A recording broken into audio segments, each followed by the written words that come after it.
नमस्कार मित्रों मित्रों मैं दीपक शर्मा। मित्रों स्वागत है आप सभी लोगों का हमारे खास और विशेष कुंडली के रहस्य कार्यक्रम में। मित्रों आज का कार्यक्रम बड़ा ही खास होने वाला है और बड़ा ही विशेष होने वाला है, क्योंकि मित्रों आज के कार्यक्रम में हम हमारे देश की दो बड़ी पार्टियों के दो बड़े दिग्गज नेताओं की कुंडली के बारे में राजनीतिक विश्लेषण करने वाले हैं। और मित्रों यह जानने वाले हैं कि 2024 में किस पार्टी की सरकार बनेगी, 2024 में कौन सा दिग्गज नेता प्रधानमंत्री बनेगा। तो चलिए मित्र चलते हैं और इन दोनों दिग्गज नेताओं की कुंडली का राजनीतिक विश्लेषण करने का प्रयास करते हैं। मित्रों यह कुंडली हमारे दो बड़े राजनीतिक नेताओं की कुंडली है। एक है राहुल गांधी जो कांग्रेस के बड़े दिग्गज नेता हैं और प्रधानमंत्री पद के दावेदार हैं, और दूसरी कुंडली वर्तमान प्रधानमंत्री श्री नरेंद्र मोदी जी की कुंडली है। मित्रों इन दोनों कुंडलियों का हम राजनीतिक विश्लेषण करेंगे और जानने का प्रयास करेंगे कि 2024 में कौन प्रधानमंत्री बनेगा। तो मित्रों इन दोनों की कुंडली में सबसे पहले ग्रह स्थिति समझ लेने का प्रयास करते हैं। सबसे पहले हम प्रधानमंत्री नरेंद्र मोदी जी की कुंडली में ग्रह स्थिति समझने का प्रयास करते हैं। मित्रों यह कुंडली वृश्चिक लग्न की कुंडली है और वृश्चिक लग्न के स्वामी मंगल लग्न में ही विराजमान है। मित्रों जैसा कि हमने आपको पहले भी बताया है कि किसी भी कुंडली को देखने में सबसे पहले हमें उसका लग्न देखना है, लग्न मजबूत है या नहीं है। यदि लग्न मजबूत हुआ तो कुंडली का 50% हिस्सा वैसे ही मजबूत हो जाता है। तो यहां पर जब हम लग्न देखते हैं तो लग्न वृश्चिक लग्न का है और वृश्चिक लग्न के स्वामी जो मंगल होते हैं वह लग्न में ही विराजमान है। तो मित्रों इनकी कुंडली का लग्न मजबूत हुआ। लग्न में चंद्रमा है, चंद्रमा की युति है, लेकिन चंद्रमा यहां पर नीच के हैं। मित्रों चंद्रमा नीच के हैं, लग्न में विराजमान है, तो पहला तो इनकी चंद्र कुंडली भी यही बनी। और चंद्रमा नीच के हैं तो मित्रों चंद्रमा यहां पर भाग्य स्थान के स्वामी है, और जब भाग्य स्थान का स्वामी लग्न में होता है, केंद्र में होता है, तो नीच भंग राजयोग का निर्माण करता है, जिससे उसके फल अत्यंत ही विशेष हो जाते हैं। तो मित्रों चंद्रमा भले ही नीच के हैं लेकिन यहां पर राजयोग का निर्माण करते हैं, और जिसके कारण यह कुंडली अत्यंत ही विशेष हो जाती है। लग्न में मंगल है जो रोचक नामक पंच महापुरुष योग का निर्माण करते हैं। तो मित्रों लग्न में ही दो योग, तो अभी तक इनकी कुंडली मजबूत हुई। अब आगे चलते हैं। मित्रों चतुर्थ भाव में इनके गुरुदेव बृहस्पति विराजमान है, पंचम भाव में राहु विराजमान है, दसम भाव में सूर्य और शनि की युति है, 11वें भाव में सूर्य बुध और केतु विराजमान है। तो मित्रों यह इनकी ग्रह स्थिति रही। अब राहुल गांधी जी की कुंडली की ग्रह स्थिति जानने का प्रयास करते हैं। मित्रों इनकी कुंडली मकर लग्न की कुंडली है और मकर लग्न के स्वामी शनि बनते हैं जो कि चतुर्थ भाव में विराजमान है। मित्रों जब इनकी कुंडली का लग्न हम देखते हैं तो लग्न के जो स्वामी हैं वो चतुर्थ भाव में विराजमान हैं, और यहां पर यह नीच राशि के हैं। तो मित्रों हम कह सकते हैं कि इनकी कुंडली का लग्न कमजोर साबित हुआ, क्योंकि जब लग्न ही कमजोर होगा तो कुंडली में जो भी योग बनेंगे वह अपना प्रभाव नहीं दे पाएंगे। क्योंकि मित्रों कुंडली का जब लग्न मजबूत होता है तो सभी योग अपना अच्छा प्रभाव देते हैं, और जब लग्न ही कमजोर होगा तो कोई भी ग्रह अपना जब योग बनाएगा तो उसका प्रभाव देखने को नहीं मिलेगा। जैसे कि मित्रों मान लीजिए हमारा शरीर ही कमजोर है तो हम कोई भी अच्छा कार्य नहीं कर पाएंगे, परिश्रम नहीं कर पाएंगे, मेहनत नहीं कर पाएंगे, तो उसका अच्छा प्रभाव हमें नहीं मिलेगा। तो इसी प्रकार से लग्न हम स्वयं होते हैं, लग्न कमजोर है तो कोई भी योग कार्य नहीं करेगा। अब मित्रों अन्य ग्रहों की बात करें तो पंचम भाव में बुध हैं, छठे भाव में सूर्य और मंगल की युति है, सप्तम भाव में शुक्र हैं, अष्टम भाव में केतु हैं और एकादश भाव में चंद्रमा है। मित्रों, इनकी जो चंद्र कुंडली है वह वृश्चिक राशि की है। यहां पर एकादश भाव में जो चंद्रमा है वह नीच राशि के हैं। चंद्रमा वृश्चिक राशि में नीच राशि के होते हैं, तो जो चंद्र कुंडली के स्वामी हैं वह नीच राशि के हुए, इसलिए मित्रों इनकी चंद्र कुंडली भी कमजोर साबित हुई। तो मित्रों इनकी लग्न कुंडली और कमजोर चंद्र कुंडली दोनों ही कमजोर हैं। तो मित्रों इनकी कुंडली 50% कमजोर यहां पर देखने को मिलती है। अब मित्रों योगों की बात करते हैं। तो मित्रों जब हम प्रधानमंत्री श्री नरेंद्र मोदी जी की कुंडली देखते हैं तो उनकी कुंडली में हमें कई आश्चर्यजनक योग देखने को मिलते हैं। जैसे 2 योगों की हमने पहले बात की, मंगल के द्वारा जो बनाया गया रोचक पंच महापुरुष योग और चंद्रमा के द्वारा जो निर्मित हुआ नीच राजभंग योग। अब मित्रों इसके अलावा जो योग बनता है वह मित्रों केंद्र त्रिकोण राजयोग। मित्रों यहां पर कुंडली में जो विशेष बात देखने वाली है, त्रिकोण के स्वामी पंचम भाव में मीन राशि है। मीन राशि के स्वामी बनते हैं गुरुदेव बृहस्पति जो चतुर्थ भाव में विराजमान है। और नवम भाव में कर्क राशि है। कर्क राशि के स्वामी चंद्रमा बनते हैं जो लग्न में विराजमान है। तो केंद्र त्रिकोण जो योग बना वह राजयोग होता है और उसके अत्यंत ही शुभ प्रभाव देखने को मिलते हैं। तो मित्रों तीसरा योग मजबूत योग केंद्र त्रिकोण राजयोग बना। चौथा एकादश भाव में सूर्य और बुध की युति। सूर्य बुधातीत योग का निर्माण करती है। तो मित्रों जो यह राजयोग बने और यह विशेष योग बने, इन योगों ने ही मोदी जी को प्रबल दावेदार बनाया। मित्रों राजनीति के लिए हमारी कुंडली के कुछ भाव जिम्मेदार होते हैं। पहला लग्न के बारे में तो हमने अध्ययन किया। दूसरा भाव धन भाव, द्वितीय भाव, क्योंकि मित्रों द्वितीय भाव वाणी का भाव है और राजनीति में वाणी ही सबसे मुख्य होती है।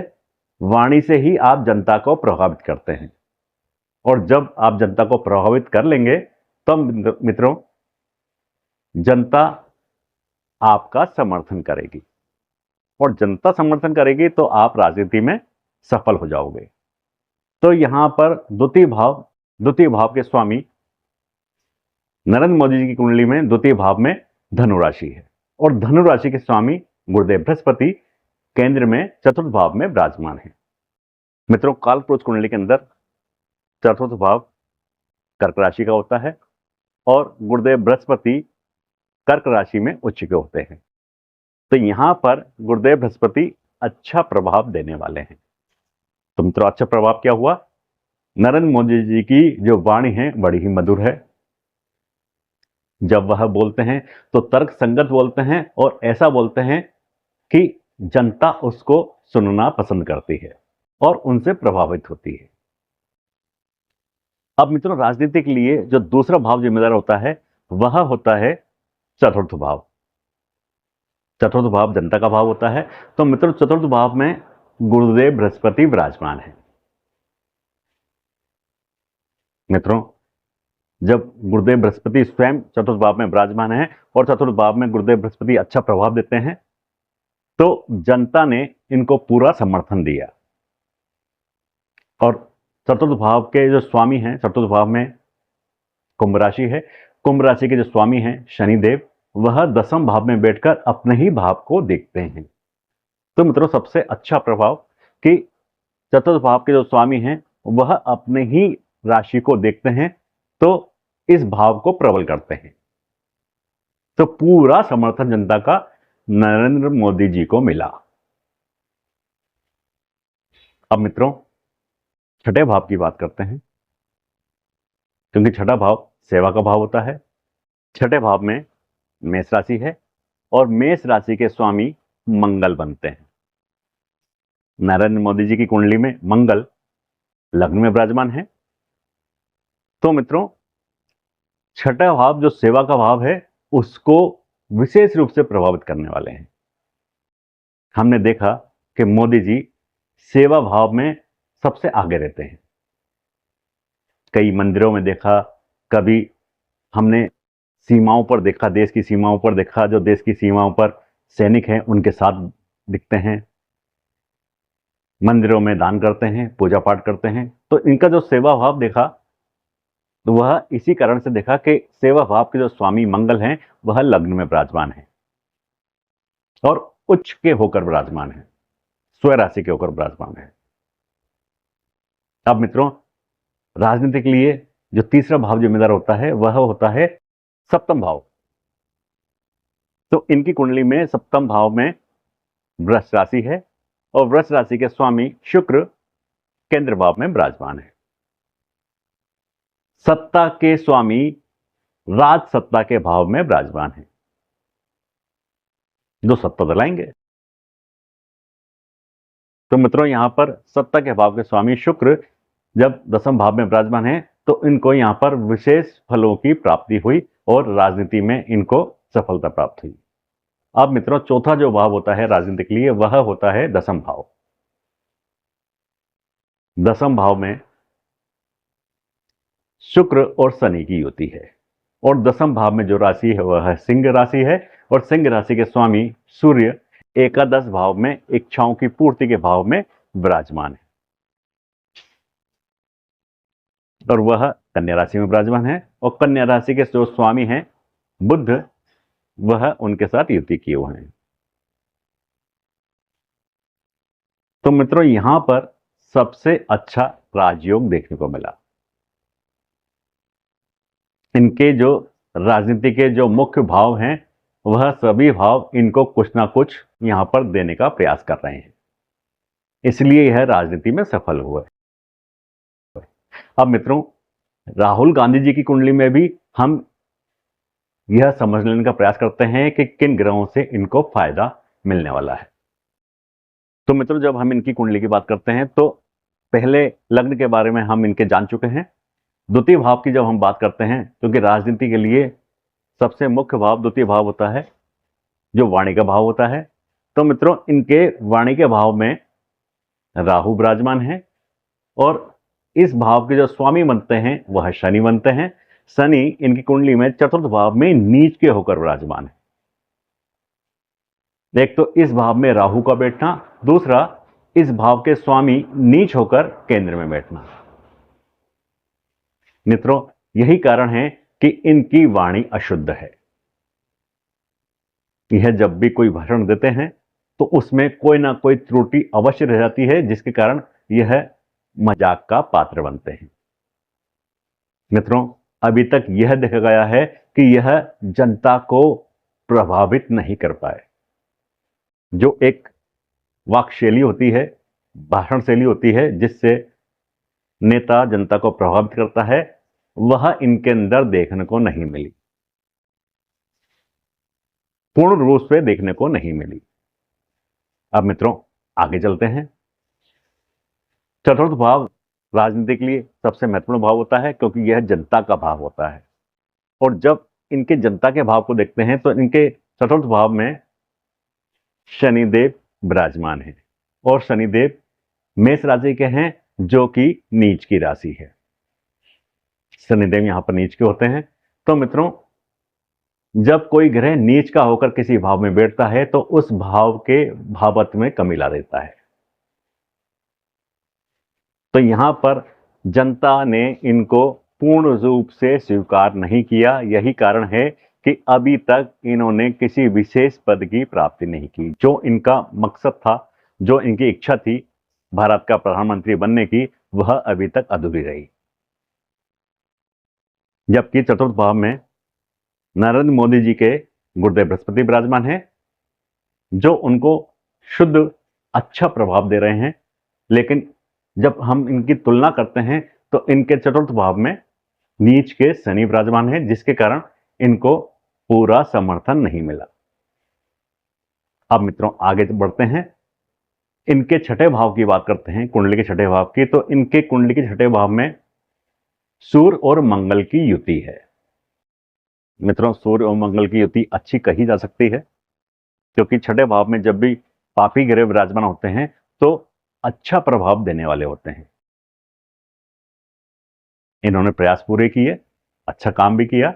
लेकिन मित्रों जब हम सूर्य की स्थिति देखते हैं तो सूर्य बेशक छठे भाव में मिथुन राशि है, लेकिन मित्रों सूर्य यहां पर अष्टम भाव के स्वामी हैं। अष्टम भाव के स्वामी बनकर सूर्य जब छठे भाव में आएंगे तो मित्रों ज्यादा अच्छा प्रभाव हम इनसे उम्मीद नहीं ला सकते, ज्यादा अच्छे प्रभाव की उम्मीद नहीं ला सकते। अब मित्रों राजनीति के लिए जो अगला मुख्य भाव होता है वह होता है सप्तम भाव। सप्तम भाव सत्ता का भाव है। सप्तम भाव में शुक्र विराजमान है और सप्तम भाव के जो स्वामी बनते हैं वह चंद्रमा बनते हैं। चंद्रमा इनके एकादश भाव में नीच के होकर विराजमान है। इसी कारण से मित्रों इनको सत्ता का सुख अभी तक नहीं मिला। शुक्र विराजमान है, लेकिन शुक्र पाप कर्तृ दोष में फंसे हुए हैं। इनके छठे भाव में सूर्य और मंगल की युति है, तो अष्टम भाव में केतु विराजमान है। दो पाप ग्रहों के बीच में शुक्र फंसे हुए हैं, यह पाप कर्तृ दोष बनता है। इसी वजह से सत्ता का सुख इनको अभी तक नहीं मिला। अब मित्रों जो राजनीति के लिए अगला मुख्य भाव होता है वह होता है दसम भाव। मित्रों दसम भाव में इनके तुला राशि है। तुला राशि के स्वामी शुक्र बनते हैं जो सप्तम भाव में विराजमान है। अब मित्रों सप्तम भाव में शुक्र विराजमान है, लेकिन पाप कर्तृ दोष में फंसे हुए हैं। इसी वजह से इनको अभी तक राज सत्ता का सुख प्राप्त नहीं हुआ। तो मित्रों दोनों की जब हमने कुंडली का विश्लेषण किया, दोनों की कुंडली के जब हमने मुख्य भाव देखे तो दोनों के भाव हमें बिल्कुल अलग नजर आए। जहां एक तरफ नरेंद्र मोदी जी की कुंडली में विशेष योग बने, तो वहीं इनकी कुंडली में दुर्योग बने और कोई ऐसा विशेष योग नहीं बना जिससे हम ये कह सकें कि इनको राजनीति में सफलता प्राप्त हो सकती है। अब मित्रों 2024 में जो चुनाव होने हैं उनमें किसे सफलता मिलेगी यह जानने का प्रयास करते हैं। तो मित्रों जब हम राहुल गांधी की महादशा देखते हैं, ग्रहों की महादशा देखते हैं, तो मित्रों 2030 तक इनकी कुंडली में मंगल की महादशा है। और मित्रों मंगल की महादशा में अब इनकी अंतर्दशा राहु की आरंभ हो चुकी है। तो मित्रों राहु इनकी कुंडली में कोई कारक ग्रह नहीं है। राहु इनको अशुभ प्रभाव देने वाले हैं, तो इनको राजनीति में कोई विशेष प्रभाव इनको यहां पर मिलने वाला नहीं है, क्योंकि राहु इनकी अंतर्दशा में रहेंगे। वहीं जब हम मोदी जी की कुंडली की दशा देखते हैं तो इनकी 2028 तक मंगल की महादशा है और मंगल की महादशा में इनकी जो अब अंतर्दशा आरंभ होगी वह शनि की होगी। अप्रैल तक इनकी गुरुदेव बृहस्पति की दशा थी, अब इनकी शनि की दशा आरंभ होगी। तो मित्रों जब हम दशा देखते हैं तो मोदी जी को सफलता तो अवश्य प्राप्त होगी, लेकिन क्योंकि अंतर्दशा शनि की है कुछ परेशानियां सामने आ सकती हैं।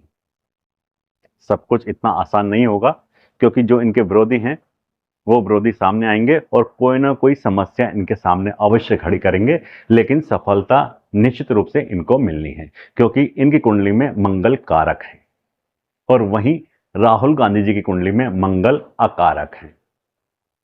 तो मित्रों यह है दोनों की कुंडलियों में अंतर। तो इस तरीके से मित्रों इस कुंडली विश्लेषण से यह पता चलता है कि सफलता नरेंद्र मोदी जी को ही मिलनी है। तो मित्रों यह था हमारा आज का विशेष कार्यक्रम।